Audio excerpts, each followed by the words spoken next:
Okay, bismillahirrahmanirrahim. Nama saya Muhammad Harith Hakimi bin Hanafi. Pada hari ini saya akan terangkan video tentang kefahaman saya dalam tajuk shear strength pada minggu 8 ini. Okay, so kita akan pergi yang first. So, pressure and stress. So, pressure is force per unit area. So, the formula will be P equal to F over A. Okay, so the stress is the pressure transmitted from the external phase to an internal location within the material. And stress is also a measure of the internal forces acting within a deformable body. So, pressure akan dikenakan kat bahagian sini. Okay, so dia adalah measure of the internal forces acting within a deformable body. So, bila akan ada dua permukaan, stresses akan berlaku.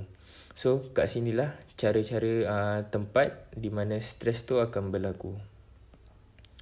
Okay, so stress is called total stress, and for equilibrium Newton third law, the stresses in the soil must be equal and opposite to sigma. So, the total stress, okay, acting point below the ground surface is due to the weight of everything lying above, such as soil, water and surface loading. So, dia punya conclusion is, contohlah kita nak cari total stress H kat H. So, kita kena kira semua karakteristik yang ada kat atas ni lah, ground level. Okay, so yang akan ada lying above macam soil, water and surface loading. So, total stress due to all pressure on the soil sample, such as soil, overburden pressure and water loading. Okay, ini adalah contoh-contoh situation dia lah. So, yang first situation ialah yang ni ialah dry, full dry soil. So, dia tak ada kedatangan air. So, kita punya formula akan jadi sigma equal to unit weight per height. Sebab dia akan ada unit weight untuk tanah dan unit weight untuk tinggi saja. Okay. So, untuk yang second situation ialah dia adalah ground below water level. So, kat sini adalah permukaan air. So, kita akan kena cari dia punya unit weight of the water. So, kita perlukan tambah kedua-duanya. So, the formula akan jadi sigma equal to unit weight saturated, sebab dia adalah saturated soil, darab dengan H, ialah itu H kat sini, H soil, plus dengan unit weight water and height of the water. Okay. The third one is with surcharge load. Okay. So, inilah yang dikatakan dengan karakteristik yang lying above the soil. So, the total stress in the ground is only due to overburden pressure plus surcharge load. So, the formula will be unit weight H plus Q. Okay, so Q ni adalah dia punya burden kat atas ni lah. Okay, so next one is about the pore water pressure. So, pore water pressure ni is a pore that will be the depth below the water table, the condition of seepage flow.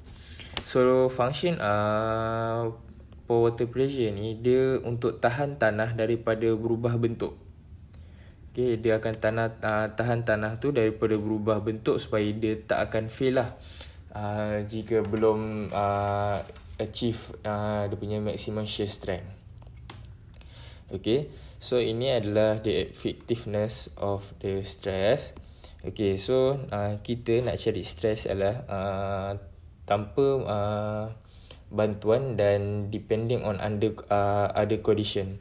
So, the effective stress formula is sigma effective equal to sigma minus pore water.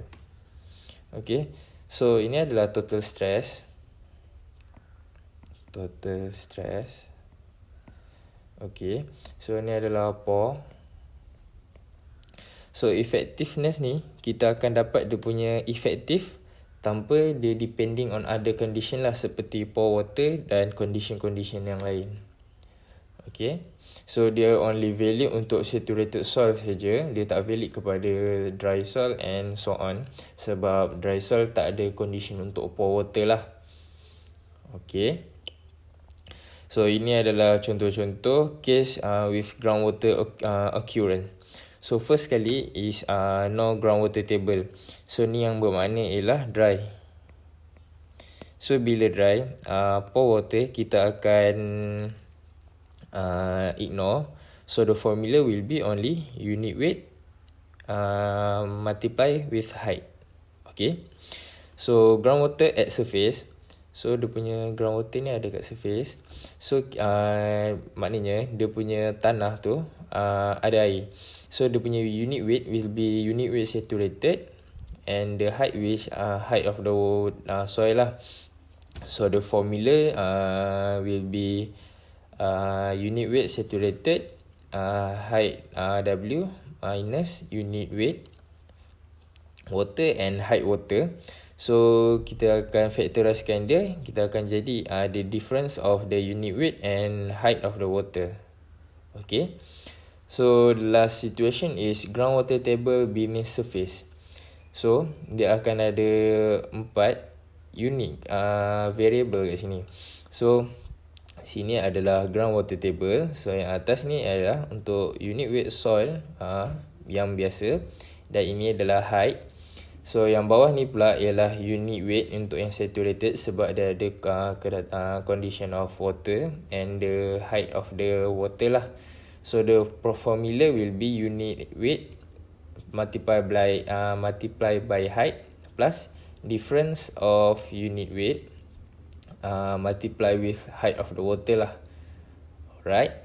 So the next one is kita nak cakap pasal macam mana soil atau embankment tu dia boleh fail.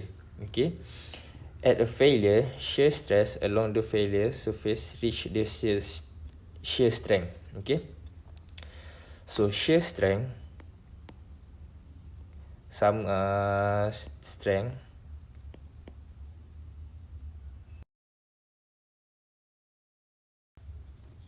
shear stress. Okay. So dia akan terjadi, dia akan collide each other bila dia dah mencapai maximum shear stress. So dia tidak akan dapat lagi menampung lah dia punya stress tu. So contohnya straight footing, dia akan collide dia akan collide dan dia akan ke atas. Dan embankment pula dia akan mula bergerak. So dia akan memecahkan reaction interlocking between particle lah. So diorang akan collapse and failure lah. Okay. So the failure surface, okay, ni yang dikatakan diorang akan slide each other. Okay, diorang tidak akan crushing because the interlocking will be fail. So diorang akan collide each other, so slide. So because of that dia akan bergerak. So yang sini akan bergerak ke sini. So dia akan slide each other dan akan menyebabkan keruntuhan lah. Sebab dia punya tanah tak dapat menahan lagi stres yang ditampung sebab dia dah achieve maximum shear stress. Okay, ni adalah perbandingan. So bila dia akan collide, dia akan ada dua arah berbeza. Satu stres ke arah sana dan satu adalah shear ke arah sini.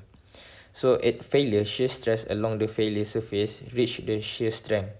So bila sini dah achieve shear strength iaitu maximum shear stress, so dia akan collide between each other lah. So ia akan ada dua direction yang akan menyebabkan benda tu failure.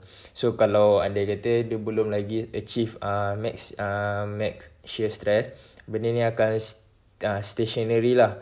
So within time and certain condition, it will collide because dia dah tak dapat tampung dia punya stress.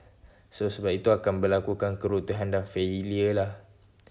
Okay, so shear strength between soil mass is due to the development of frictional resistance between adjacent particles, and analysis are based primarily on the friction model.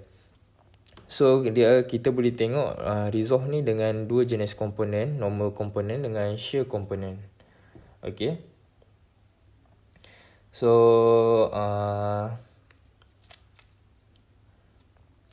ini adalah bentuk box, soil box. Okay. So kat sini kita akan nampak ini adalah normal component dan ini adalah shear component. So bila shear component akan is greater than normal component is greater than shear component, diorang akan slide between each other. Okay, so dia akan menyebabkan surface failure lah. So bila dah tak ada surface failure, interlocking, the construction interlocking will be slide. Okay, so dia punya interlocking akan jadi tak adalah. Dia akan menyebabkan tak ada interlocking untuk lock antara partikel tu semua. So dia akan bergerak daripada dua arah yang akan menyebabkan collision dan failure. So soil derive its shear strength from two sources. The first one is cohesion between particles, stress independent component. So cohesion is mean like attraction particle or interlocking. So the variable is C. So the next one and such as the electrostatic attraction between clay particle, interlocking, cementation between sand and grains. Okay, itu adalah cohesion. Dan yang kedua condition yang menyebabkan soil derive from its shear strength is frictional resistance between particles, stress dependent and component. So stress dependent component kita boleh tengok kat graph, ialah tahu lawanan dengan gitu second ataupun stress. Okay, so dia punya variable ini. Alright, so itu saja. Okay, thank you for watching and jumpa lagi. Assalamualaikum.